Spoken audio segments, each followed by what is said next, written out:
नमस्कार. मी तुषार डबले, chartered accountant. आजचा आपल्या महाराष्ट्र शासनाचा जो बजेट आर्थिक बजेट आज सबमिट झाला आहे, माननीय मुख्यमंत्र्यांनी केलं.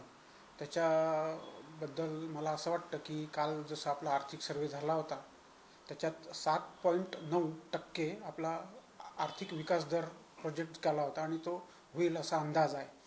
आणि हा आर्थिक दर साधारणतः भारतातल्या सगळ्या राज्यांपेक्षा महाराष्ट्राचा जास्त आहे. आपली महाराष्ट्राची इकॉनॉमी ही ॲक्सलरेट होऊन राहिली, वाढून राहिली. बुलेट ट्रेनचे 2 स्टेशन्स यावर आर्थिक वर्षात बनणार आहेत. त्याच्यानंतर नागपूरला चित्रनगरी दिली आहे. अशा टाईपचे मोठे मोठे प्रोजेक्ट्स, इन्फ्रा प्रोजेक्ट्स हे शहरी विभागांसाठी दिले आहे. नॅचरली त्याच्यामुळे रोजगार निर्मिती होईल आणि आपल्या आर्थिक ह्याला गती मिळेल, विकासाला.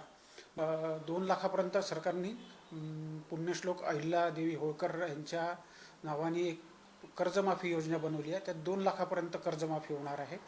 रेग्युलर व्यवस्थित पैसे भरतात जे शेतकरी, त्या लोकांना 50,000पर्यंत प्रोत्साहन राशी ही 50,000पर्यंत देण्यात येणार आहे.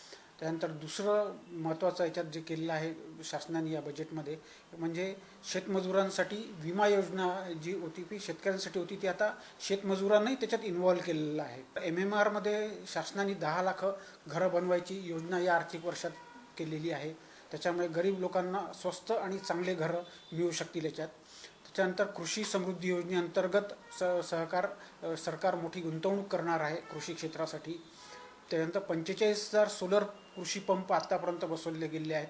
ग्राम सडक योजना ही त्याचा तिसरा टप्पा हा मंजूर झाला आहे. हा खूप महत्त्वाचा याच्यासाठी आहे की जे आपला रुरल भाग आहे, ग्रामीण भाग आहे, हा या रस्त्यांच्या अंतर्गत एकमेकाशी आणि मोठ्या शहरांशी जोडल्या जाईल. त्याच्यामुळे नॅचरली लोकांना ट्रान्सपोर्टेशन इझी होईल. त्याच्यामुळे ग्रामीण भागातल्या ह्याला आर्थिक ह्याला चालना मिळेल, व्यवसायांना वगैरे.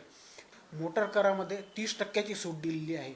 त्याच्यानंतर किल्ल्याच्या संवर्धनासाठी शासनाने काही त्याच्यात योजना केलेली आहे आपल्या अर्थसंकल्पामध्ये. त्याच्यानंतर राज्याला डिजिटल करण्यासाठी शासन कटिबद्ध आहे, असं याच्यात आपल्या आजच्या बजेटमध्ये म्हटलेलं आहे.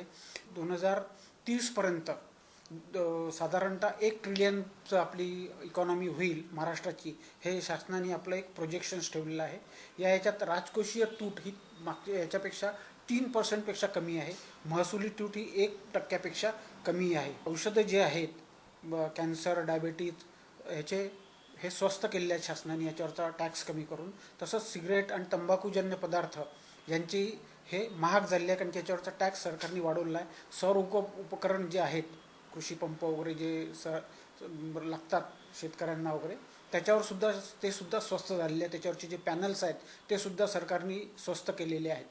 तर ह्या सगळ्या याच्यावर, आणि सगळ्यात महत्त्वाची गोष्ट म्हणजे या याच्यात सरकारने, आपल्या महाराष्ट्र शासनाने कोणत्याही प्रकारचा मेजर असा टॅक्स वाढवलेला नाही आहे. त्याच्यामुळे ह्या एकंदरीत याच्यावरून असं दिसतं की